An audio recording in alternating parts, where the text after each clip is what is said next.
She screamed at me in front of everyone, mocked my weight, and once made me cancel a funeral just to attend a meeting. She thought I was powerless.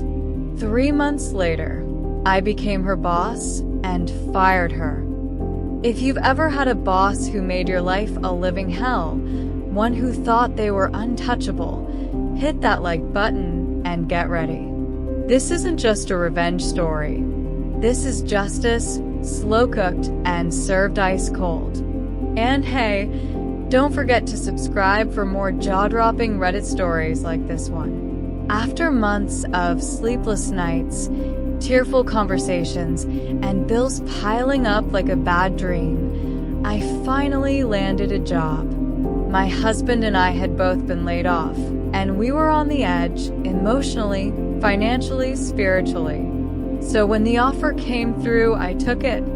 Even though it was a step down, even though it meant swallowing my pride, I said yes.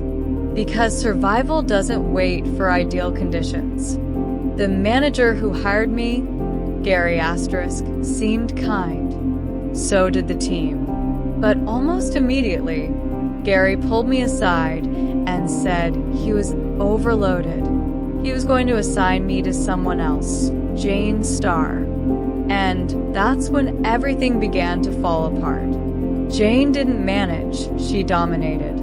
What was supposed to be a collaborative bridge role quickly turned into a dictatorship. She micromanaged every breath I took. Lunch breaks? Gone. Vacations? Canceled.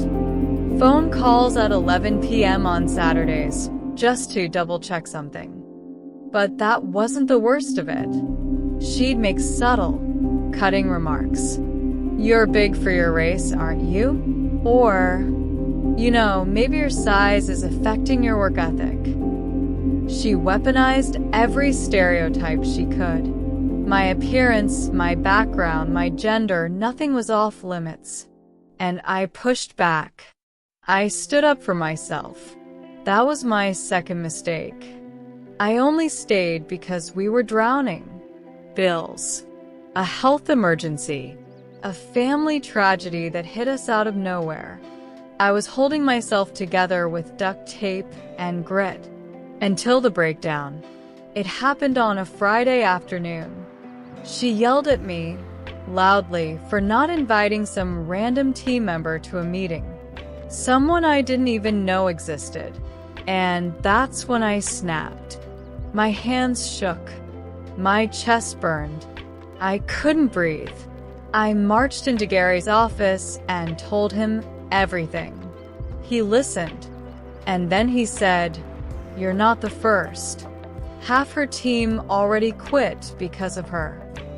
He moved me under his direct supervision immediately. It should have been the end of it. But Jane wasn't done with me. From a distance, she kept her claws in. Emails, messages, even barging into my desk to scream that I was unqualified. That day, Gary saw it happen. He told her off right then and there. But it didn't stop. I knew what I had to do. I wrote a resignation letter. I stapled a 3-page list of her insults and personal attacks to the back. I CC'd everyone. HR, leadership, my whole floor. Gary begged me to stay. Offered to adjust my schedule, give me a new project, whatever it took. But I looked him dead in the eye and said, "Unless you can fire her, I'm gone." He couldn't. So I left. And I made damn sure they all knew why. The next few months were brutal. We skipped meals so we could afford meds and pay the mortgage. Some nights, dinner was just dry bread and water. I applied to 10, 20, sometimes 30 jobs a day. I was burned out, exhausted, and constantly questioning my own worth. But fate has a funny sense of timing. One day, I saw a corporate memo about a former exec from one of my previous companies, a guy I'd worked with for 5 years, joining my old workplace as a high-level hire. I sent him a simple text. "Congrats. Let me know if you want insight on the place." He replied instantly. We had a call. I told him the lay of the land, who was solid, where the real issues were. He was grateful, and then he said the words I never expected to hear. Would you consider joining as my chief of staff? I nearly dropped the phone. I said yes. And just like that, I was back. First day back. All hands meeting. Every VP and senior leader in the same room. He introduces himself with a short speech and then casually drops. I'll be working closely with my chief of staff. Me. Gasps. Whispers. Eyes darting around the room. I was now 2 levels above Jane. Apparently, in the 3 months I'd been gone, the rest of her team, the other half, had quit. Everyone. Gone. Gary walked over to congratulate me and say, honestly, you deserve this. I'm happy for you. Jane? Oh, she took a different route. She sent a full-blown email to my boss, the exec, calling me a liar, saying I manipulated my way up, even accusing me of trying to destroy her. She didn't even try to play it smart. My boss forwarded it to me with a simple, care to explain? I told him everything. No filters. I showed him my old resignation letter, the messages Jane sent other staff, and even emails current employees shared about her toxic behavior. Gary backed up everything I said, and just like that, Jane was fired. That Friday, she didn't even get to pack her own things. She tormented me for months, humiliated me, belittled me, pushed me to the edge. And now, she was out.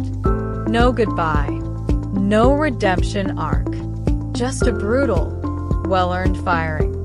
I didn't need to raise my voice. I didn't need to stoop to her level. I just had to survive long enough for karma to catch up. And when it did, it hit like a truck. Sometimes the best revenge isn't loud. It's rising so high, they can't even reach to throw stones anymore. It's thriving in front of the people who tried to break you, and watching them fall on their own sword. If this story made your heart pound with satisfaction, smash that like button. Tell us in the comments, have you ever had a boss you wished karma would visit? And of course, subscribe for more spine-tingling revenge stories every single week. Because sometimes justice does have a name, and it's you.